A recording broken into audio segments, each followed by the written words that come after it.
नमस्कार दोस्तों, आप सभी का स्वागत है जीएस जीनियस एकेडमी पर। इस समय हम मध्य प्रदेश के सबसे बड़े एग्जाम को कवर करने वाले हैं, पटवारी का एग्जाम। दोस्तों यहाँ पर एग्जाम छूट चुका है, अब हम देखने वाले हैं आज दूसरा दिन है पटवारी का, कैसा पेपर का लेवल रहता है, ज़्यादा है कम है उतना ही है, सब कुछ हम स्टूडेंट से जानेंगे। चलिए तो अब हम जानने की कोशिश करते हैं कुछ। मैम नाम क्या है आपका? रक्षा यादव। रक्षा जी हमारे साथ जुड़ चुकी हैं दोस्तों, अभी अभी पटवारी का पेपर देके आई हैं। मैम कल आपने एनालिसिस देखा होगा सभी लोगों का? जी मैंने नहीं देखा। नहीं देखा मतलब? तो आपने पटवारी कितने लंबे समय से तैयारी कर रहे थे? 8 सब्जेक्ट है इसमें, तो 8 सब्जेक्ट का वेटेज कैसा आ रहा है? 25-25 नंबर का आ रहा है? नहीं आ रहा है, वैसा कुछ नहीं आ रहा है, कुछ ज़्यादा आ रहा है कुछ कम आ रहा है। मतलब 25 नंबर के अकॉर्डिंग नहीं आ रहा है कि जिस तरह से सेक्शन है वैसे नहीं आ रहा है। मतलब पेपर सेक्शन के जैसा नहीं आ रहा, अलग अलग, कोई 40 नंबर का, कोई 30 नंबर का, कोई 20, कुछ कह नहीं सकते कौन सा है। और लेवल कैसा आ रहा है पेपर का? पेपर का लेवल ठीक है पर मैथ्स रीजनिंग ज़्यादा आ रहा है। मैथ रीजनिंग ज़्यादा आ रहा है। चलिए थैंक यू। इसका वेटेज ज़्यादा लगा आपको पेपर में? मैथ्स भी आया था 30 मार्क्स का। मतलब 30 नंबर का मैथ आ रहा है। और रीजनिंग? रीजनिंग 25। और मैनेजमेंट को लेकर सब लोग डरे हुए हैं क्योंकि आपको भी बहुत प्रॉब्लम आई होगी शुरुआत में, तो कैसा रहा मैनेजमेंट का? मैनेजमेंट ठीक नहीं था, मतलब बहुत लेंदी क्वेश्चंस थे मैनेजमेंट। लेंदी आ रहे हैं, तो परिभाषाएं पूछ रहा है वो मैनेजमेंट में। डीपली पूछ रहे हैं वो, डीपली। तो आप क्या सलाह देना चाहोगे जिनका कल एग्जाम है? डीपली पढ़े। मतलब आप तो टाइम। मैथ्स भी बहुत ज़्यादा, मतलब पाई चार्ट वगैरह ये सारे ज़्यादा पूछे जा रहे थे। और साइंस वगैरह? साइंस तो बहुत ज़्यादा था। साइंस ज़्यादा आ रहा है, तो ज़्यादा था। तो आप ये कहना चाहेंगे ओवरऑल सभी जो पढ़ रहे हैं बस पढ़ते रहें, थोड़ा सा डीपली पढ़ना चालू कर दें। चलिए थैंक यू सो मच। तो अभी मैम पेपर देके आई हैं पटवारी का, तो मैम 200 नंबर का पेपर आ रहा है, तो कुछ लोग बोल रहे हैं कि किसी का वेटेज ज़्यादा है, कंप्यूटर का वेटेज कम है, तो कंप्यूटर कैसा आया? नहीं, कंप्यूटर नॉर्मल ही है, पढ़ा है आपने तो मतलब फंस जाएगा आपका। तो कंप्यूटर में ये बताइए 25 नंबर का पूछा है या कम ज़्यादा?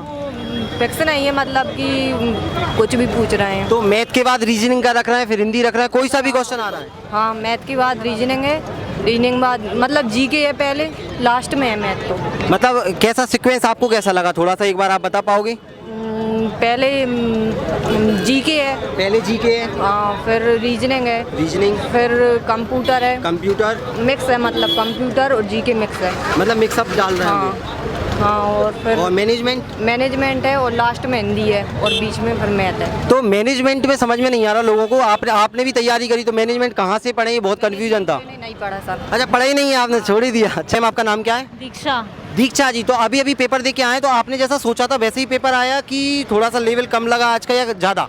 वैसा ही आया था। मतलब एनालिसिस आपने कल देखा होगा लोगों का, तो उस एनालिसिस के अकॉर्डिंग आप क्या बताना चाहोगे कि साइंस, मैथ, रीजनिंग किसको ज़्यादा पढ़ के जाएं? मैथ्स ज़्यादा आया था, मैथ्स क्वेश्चन ज़्यादा थे। और रीजनिंग? और रीजनिंग के भी थे, मॉडरेट क्वेश्चन पेपर। और बहुत सारे लोग कंप्यूटर को लेके परेशान है, आखिर कंप्यूटर में कैसे क्वेश्चन आ रहे हैं, लाइन से आ रहा है या फिर ऊपर नीचे कहीं भी रख रहा है? मेरे जो शिफ्ट थी उसमें ऐसा था जैसे 10 क्वेश्चन रीजनिंग के हैं, फिर 10 जीएस के हैं, 10 कंप्यूटर के हैं, 10-15 हिंदी के हैं, फिर मैथ्स के हैं, ऐसे था। मतलब आप बोलोगे कि पेपर मॉडरेट था, इतना कठिन भी नहीं था और इतना ज़्यादा सरल भी नहीं था। अगर लोग तैयारी कर रहे हैं तो आप उन्हें क्या कहना चाहोगे जो लगातार तैयारी कर रहे हैं, वो एनालिसिस देखकर घबराएं या फिर जो चल रहा है चलने दें? क्वेश्चन वही सेम उसी पैटर्न पे आ रहा है, कुछ ज़्यादा चेंजेस नहीं है। और मैनेजमेंट को लेके आप पेपर से पहले परेशान थे कि नहीं थे? नहीं। पक्का? हाँ। तो और लोग परेशान है, तो आप क्या कहना चाहोगे मैनेजमेंट आ कहाँ से रहा है? मतलब क्या पढ़ के जाएं, प्रबंधन पढ़ के जाएं या फिर वो संगठन पोस्ट का पूरा? वो पूरे में से कंबाइन आ रहा है। मतलब पढ़ेंगे तो हो जाएगा, घबराना नहीं है। पढ़ेंगे तो हो जाएगा, तो बेसिक से ही आ रहा है। चलिए आपके कितने नंबर है? मेरे 118। चलिए दोस्तों हमारे साथ एक और कैंडिडेट जुड़ चुके हैं। सर आपका नाम क्या है? उपेंद्र यादव। उपेंद्र जी, आप कहाँ से एग्जाम देने आए? दमोह से। दमोह से एग्जाम देने आए हैं दोस्तों। तो आप ये बताइए पटवारी में कंप्यूटर कैसा आ रहा है? कंप्यूटर तो नॉर्मल ही है। कंप्यूटर नॉर्मल आ रहा है क्या? 25 क्वेश्चन ही आ रहे हैं कंप्यूटर के? कंप्यूटर के 23 क्वेश्चन थे जिसमें 3 बस थे जो कठिन थे, बाकी 20 नॉर्मल ही थे। 20 नॉर्मल। तो थोड़ा सा आप ये बता दो कि कंप्यूटर में क्या पढ़ के जाएं लोग ताकि उन्हें सरल लगे। कंप्यूटर में यही मेमोरी पढ़ के जाए, मेमोरी से 2-3 क्वेश्चन आ रहे हैं और सॉफ्टवेयर से आ रहा है 1-2 क्वेश्चन, सॉफ्टवेयर पढ़ के जाए। कुछ MS वर्ड बोल रहे हैं लोग? हाँ, MS वर्ड से भी आए थे MS 3 वर्ड क्वेश्चन। की वो अपना हार्डवेयर से आया था, 1 क्वेश्चन आया था हार्डवेयर। मतलब दोस्तों मेमोरी, हार्डवेयर, सॉफ्टवेयर यहीं से कंप्यूटर में क्वेश्चन और सब मैनेजमेंट को लेकर सब परेशान थे। हाँ, मैनेजमेंट थोड़ा मॉडरेट ही है।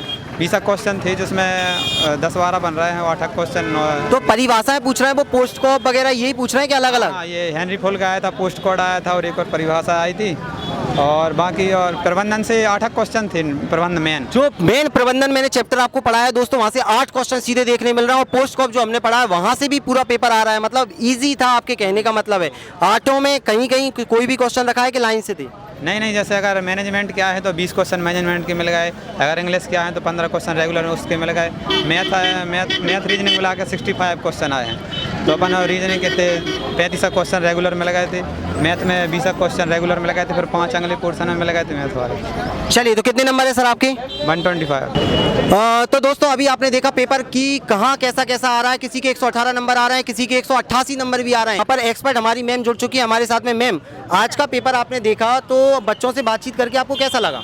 सर देखिए, मैंने सबसे पहले बच्चों से यही पूछा कि जो कल का एनालिसिस है उनके कितने काम आया है और कितना नहीं। तो मोस्ट ऑफ लोगों का यही कहना था कि कल का एनालिसिस हमारे लिए बहुत काम आया है। तो मैं आप सभी से यही कहना चाहूँगी कि यदि आपके एग्जाम में समय है तो आप एनालिसिस ज़्यादा समय मत दीजिए, लेकिन ज़रूर देखिए एनालिसिस, क्वेश्चन का लेवल पता चलेगा। और कल के 4 से 5 क्वेश्चन आज रिपीट भी हुए हैं। रीजनिंग का लेवल काफ़ी बेसिक है, हिंदी बेसिक है, MPG के पूछा जा रहा है, करंट अफेयर्स 2-3 है। तो इस टाइप से यदि आप लोग भी तैयारी कर रहे हो तो अपना समय मत गवाइए। एटलीस्ट आप लोग ऑब्जेक्टिव लगाना जरूर शुरू कर दीजिए। 1 मंथ में आपका पेपर पक्का निकल जाएगा।